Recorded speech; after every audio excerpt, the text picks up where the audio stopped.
Hej, përshëndetje të gjithë, unë jam Adisa nga Adisa's Kitchen dhe sot do të përgatisim së bashku një revani shumë të shijshme, të cilën unë e kam quajtur revani me mjaltë dhe arra, por nëse ndiqni videon deri në fund do ju ngjaj shumë me një recetë tjetër, të cilën unë e përgatis disi ndryshe. Prandaj do të doja nga ju të më thoni në komente me cilën recet ju ngjan. Shpejt e shpejt fillojmë nga puna, është një recet e thjesht, e shpejt dhe shumë e shijshme për ta përgatitur sidomos nëse keni festa e miq.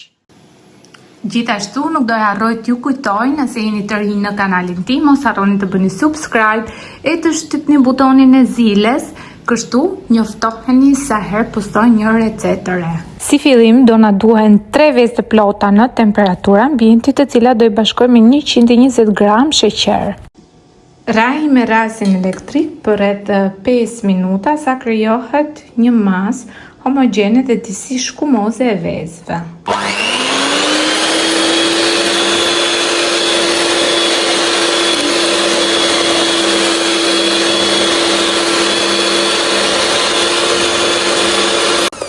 Harrova të theksoj që vezët duhen patjetër në temperaturë ambienti dhe gjithashtu nëse e ndiqni këtë video deri në fund fare do ju shfaqen 4 për recetave të mia më virale që ju i pëlqeni dhe i gatuani më së shumti.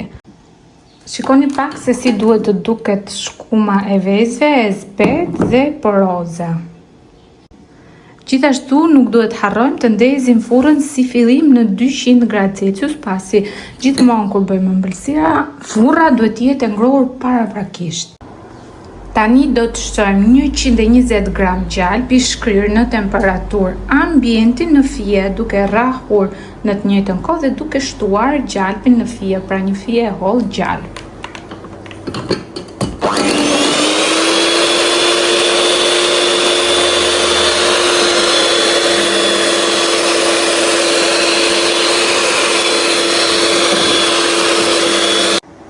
Pasi kemi përzier për rreth 5 minuta gjalpin me vezët e sheqerin, do të shtojmë 200 gram mjalt dhe këtë do të rrahim bashkë me 2 të tjerat për rreth 5 minuta që të krijohet një masë homogjene dhe shkumoze. Mjalti që kam unë është pak i trash, por mund të zgjidhni çdo lloj mjalti, mjaftoj që ta peshoni.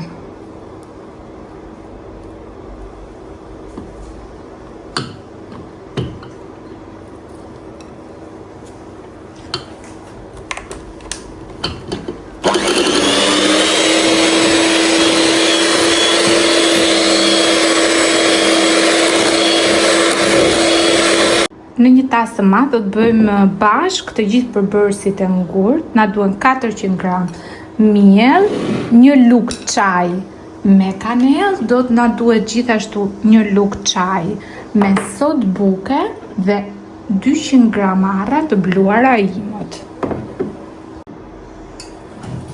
Të gjithë përbërësit e ngurtë i kam shtuar te ky tasi i madh, po i përzim dhe tani do i bashkojmë bashkë me vezët dhe përzierjet e tjera që kemi shtuar aty. Duke rrahur me rasin elektrik dhe duke shtuar nga paka mielli.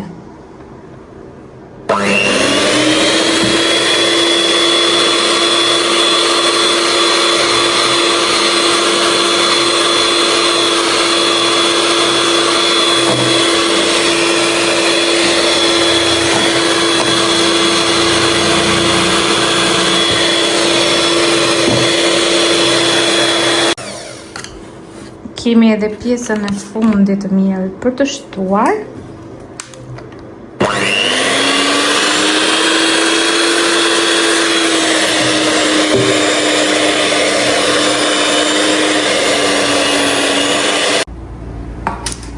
Kemi krijuar një përzierje paksa më të trashë se masa e kekut të zakonshëm. Do e kalojmë në një tepsi mesatare, por do ju shkruaj edhe për masat e tepsisë.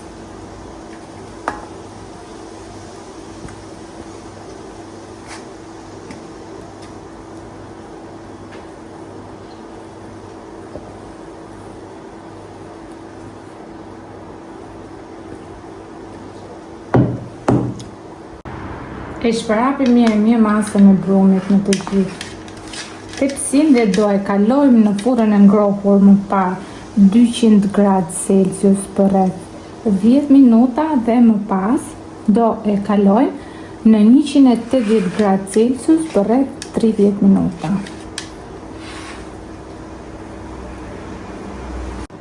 Ndërkohë që revania jon piqet, ne do të përgatisim shërbetin shpejt e shpejt. Për shërbetin do të na duhen 600 gram sheqer, të cilin e kam kaluar në një tenxhere. Do të shtojmë gjithashtu edhe 700 ml ujë. Gjithashtu tek shërbeti kam shtuar edhe një shkop kanellë, ca karafila dhe 2 feta limon. Do e kalojmë në zjarr dhe do e lëmë në vlim për 10 deri 15 minuta. Shërbetin e kemi thuajse gati, do e vikim dhe do e lëmë të stofet pasi do përdorim shërbetin e vakët në revaninë e vakët. Revania e shpjekur është gati, është ftohur disi, pra është e vakët dhe ka një aromë, një shijon me zi presi ta provoj, madje mund ta bëni edhe kështu pa shërbet sepse bëhet tepër e shijshme. Do e presim, e prisni në formën që dëshironi dhe pëlqeni ju.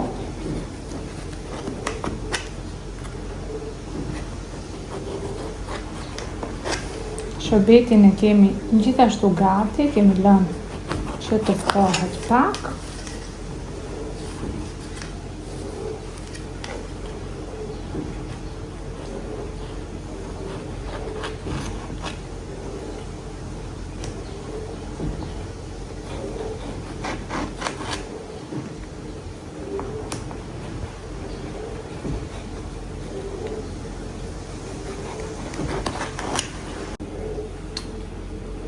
Pra do të shtojmë shërbetin e vakët, pak të nxehtë, jo shumë të vakët, në revaninë e vakët dhe do i lëmë kështu derisa ta marrë të gjithë shërbetin. E mirë është për 2-3 orë.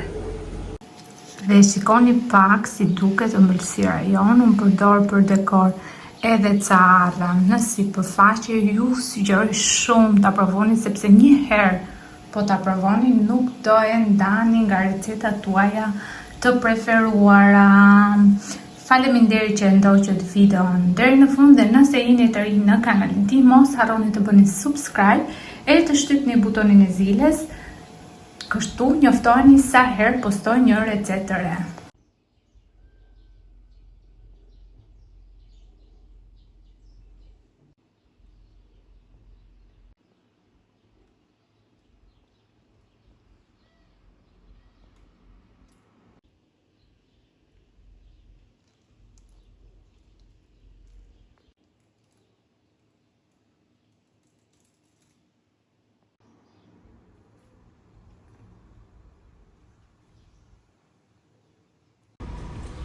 Nuk është se ka marrë plotësisht shërbetin, por mua nuk më rrihet pa e provuar pak këtu për ju.